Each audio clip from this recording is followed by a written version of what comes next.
नमस्कार। जय श्री राम। सर आपका नाम क्या है? प्रवीण स्वामी। प्रवीण जी, आज जो गौ संवर्धन के बारे में ये कार्यक्रम हुआ है, तो इसके बारे में पूरी जानकारी दो आप। ये कार्यक्रम का आयोजन गौ संवर्धन संस्थान के द्वारा गौ संगोष्ठी के रूप में रखा गया था।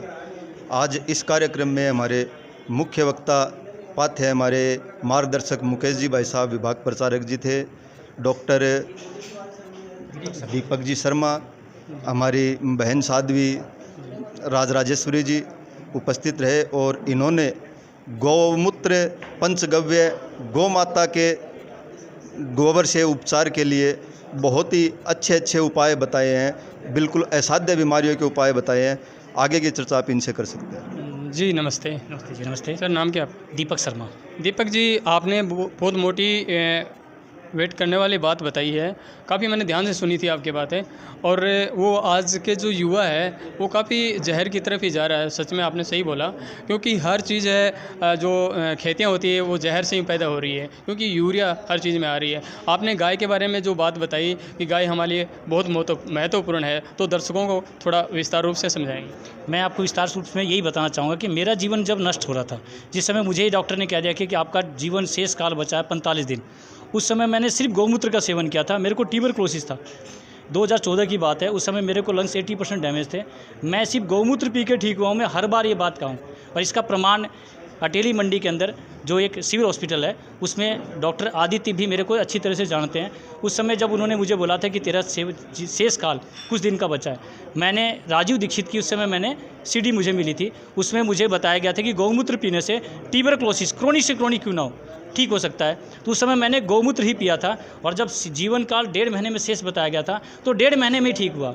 उसके बाद मैंने जो राजीव दीक्षित के बारे में ढूंढना शुरू किया, तो पता चला ये तो दुनिया से बहुत पहले जा चुके हैं। 2010 में जो इंसान जा चुका है, उसके बाद भी उसकी वीडियो काम कर रही है। तो मैंने इसके संस्थाएं जो चल रही थी, वहाँ से जो मुझे जानकारी मिली गौमूत्र को लेकर, आज मैं उसी के द्वारा मैंने कई असाध्य रोग, जिसको कहते हैं ना कि क्रोनिक डिजीज़, वो सारे ठीक करने में समर्थ हो चुका। मैं गारंटी तो मैं किसी चीज़ के नहीं था मैं ठीक हुआ, लेकिन जब डॉक्टर मना कर देता है कि घर ले जाओ सेवा करो, कुछ नहीं बचा है कि ना तो ये कीमो ले सकता है, ना इसके शरीर में HB है कि ये उसको सर्वाइव कर पाए। उस समय मेरे पास आए, मैंने 100 में से अगर मैंने 60 को भी ठीक किया तो बहुत बड़ी बात है। तो मैं तो एक ही बात कहूँगा, आज जो बचानी है वो गौ माता। आज गौ माता के लिए जो गौ सेवक अपना कार्य कर रहे हैं बचाने में, वो अपने लिए नहीं, वो समाज के लिए कर रहे हैं। अगर गाय को आज बचाया गया तो शायद आप अपने आप को बचा लेंगे, लेकिन आज जो धरती आपने बताया है, जो ये DAP यूरिया, ये फल जो है, ये केमिकल, ये कार्बाइड से पकाए जा रहे हैं, इसका जो दुष्परिणाम हमारे शरीर पर पड़ रहा है, ये जो धरती पड़ रहा है, इसको सिर्फ गौ माता ही ठीक कर सकती है। और मेरा ये प्रमाण है, आप मेरी संस्था पे आकर इस चीज़ को देख सकते हैं। मैंने सभी का जो वीडियो बना के डाला। सर आपकी जो संस्था है वो कहाँ पे है? ये कलवाड़ी गांव है, अटेली मंडी से जो महेंद्रगढ़ की तरफ चलते हैं, तो हरियाणा में? हाँ जी, हरियाणा में। तो वहाँ पर एक पंचगव्य आरोग्य केंद्र के नाम से एक संस्था मैंने बनाई है। पंचगव्य आरोग्य केंद्र यानी गौ माता के गोबर, गौमूत्र, दूध, दही, छाछ, इनसे जो भी इलाज होता है, ये सब कुछ औषधियों को डाल के गौमूत्र के अंदर उसको स्टीम करके अर्घ बनाया जाता है। इससे एक चिकित्सा होती है। तो आज जो बचने में मैं कामयाब हुआ वो गौ माता, आज जो बचाने में मैं कामयाब हो रहा हूँ लोगों को, वो भी गौ माता है। तो गौ माता को कहीं ना कहीं नष्ट किया जा रहा है एक साजिश के तहत। जो मुझे लगा वो मैंने बोला।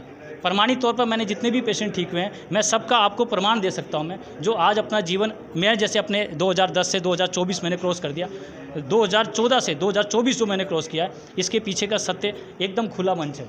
मैं चाहता हूं कि आज सिर्फ अगर गौ माता को बचाना है तो उसमें सिर्फ अपने को बचाने का ही एक विकल्प है कि आप इसको बचाएं।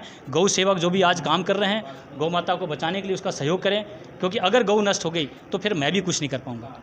सर आज झुंझुनू में आने के पीछे योगदान किसका रहा आपके यहाँ पे? प्रवीण भाई जी और हमारी बहन साध्वी बहन, जो आज इन्होंने भी अपना पूरा जीवन समर्पण कर दिया लोगों के लिए। आज मेरे को बहन ने बताया कि ऐसे ऐसे गौ सेवक हैं, आपका इंतज़ार कर रहे हैं, तो आप वहाँ जाके समय दें। तो बहन जी मेरे को यहाँ लेके आई थी। जी आपने बताया कि बिलोने वाली बात है। आजकल मशीनें चल गई है और मेहनत कोई करना नहीं चाहता। युवा पीढ़ी है वो तो बिल्कुल भी मेहनत नहीं करनी चाहती है, क्योंकि वो चाहती है कि सब कुछ हमारे मुंह के अंदर ही मिल जाए, हमें मेहनत नहीं, हाथ को मोड़ के खाना भी नहीं पड़े। तो उसके बारे में भी कुछ कहोगे? क्योंकि अगर मेहनत नहीं करेंगे आने वाला समय बहुत भयानक हो सकता है। आपने बिल्कुल सही बात कही, मेहनत नहीं करेंगे। अभी मेहनत आप कर रहे हैं कि कहीं ना कहीं पैसा बचाने के लिए, पैसा कमा सके, लेकिन जब सारा पैसा आपकी चिकित्सा में ख़त्म हो जाए तो मेरे साथ भी ऐसे ही हुआ था। जब मेरे शरीर ने कहा कि अब तेरा मृत्यु काल आ गया है, शरीर नष्ट हो चुका है, उस समय मेरे को पता चला कि मेहनत तो करना पड़ेगा। जो आपने अभी मैंने इस यहाँ पर बताया था कि बिलोना के बारे में, आज वही चीज़, आज अमृत आज भी है, जिसको कहीं ना कहीं मक्खन बोलकर आप लोगों ने भुला दिया। वो एक अमृत है जो मुझे लगा।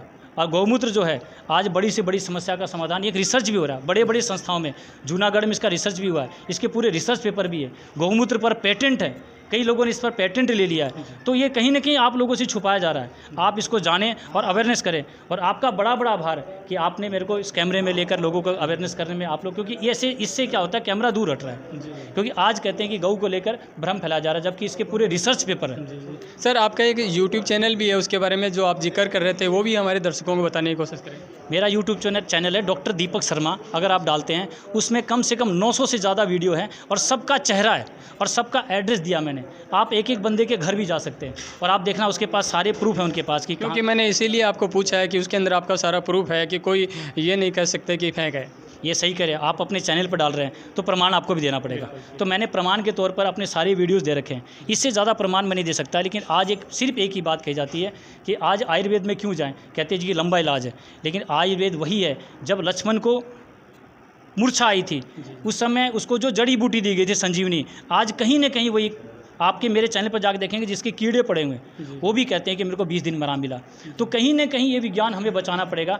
सिर्फ गौ माता, आज चिकित्सा के नाम से भी आप देखते हैं आयुर्वेद में भी सब लोगों को लूटा जा रहा है। तो कैसे हम लूट को बचाएं? तो राजीव दीक्षित की एक बहुत सरल चिकित्सा बताई उन्होंने। अपना रसोई ही हमारा रिसर्च सेंटर है और हमारी गौ माता ही हमारा एक पूरा अस्पताल है। सर हमारा झुंझुनू देवों की भूमि कहलाता है, आरजे 18 झुंझुनू। इसकी काफ़ी पहचान है देश विदेशों में, पूरे जितने भी स्टेट्स हैं उनमें सब में। तो आप झुंझुनू में आए, झुंझुनू की जनता का प्रेम देखा आपने, भाव देखा है, आपको क्या महसूस हुआ, कैसा लगा? आज मैंने जब देखा है, पर मैं किसी कारण से लेट हो गया, लेकिन आज इतनी गर्मी थी, लेकिन इन लोगों ने उस गर्मी को भी नकारा, क्योंकि इनको लगा कि आज जिस चिकित्सा को लेकर कोई व्यक्ति आ रहा है, बहुत सारी दिक्कतें हुई थी रास्ते में, हमें जाम भी मिल गया था। तो हम तो ये चाहेंगे आज झुंझुनू वासी जो आज आने पहले आपको गायों को बचाने में सबसे ज़्यादा राजस्थान का ही हाथ रहा है जी। आज गाय उन्होंने बचाया। आज सड़कों पर भी देखें जो गाय जो झुंड के रूप में चल रही है, तो हमारे राजस्थान वाली भाई हैं, कहीं ना कहीं ये नष्ट किया जा रहा है। आज मैंने देखा कि जो गाय चराने वाला है वो भी प्रताड़ित है, गौशाला जो सेवक कर रहे हैं वो भी अभी एक मंच पर भी आए थे कि बड़ी मुश्किल से मैं गायों को खिला पा रहा हूँ। लेकिन आने वाला समय जब ये चिकित्सा रखी जाएगी गायों से, तो कहीं ना कहीं लगेगा कि अब गायों के लिए हमें भीख मांगने की ज़रूरत नहीं पड़ेगी। दान के रूप में जब एक व्यक्ति दान दे देता है ना, तो बार बार हिसाब पूछता है कि इस पैसे को कहाँ लगाया, जबकि किसी को नहीं पता कि एक गाय घर में रख के देख लें उसका कितना खर्चा है। तो आज मैं कहता हूँ कि आज गौशाला वाले पर आप एहसान नहीं कर रहे हैं, गौशाला वाला आप पर एहसान कर रहा है। सभी गौ पालन करें, गौ की सेवा करें, यही हमारा उद्धार का कारण है।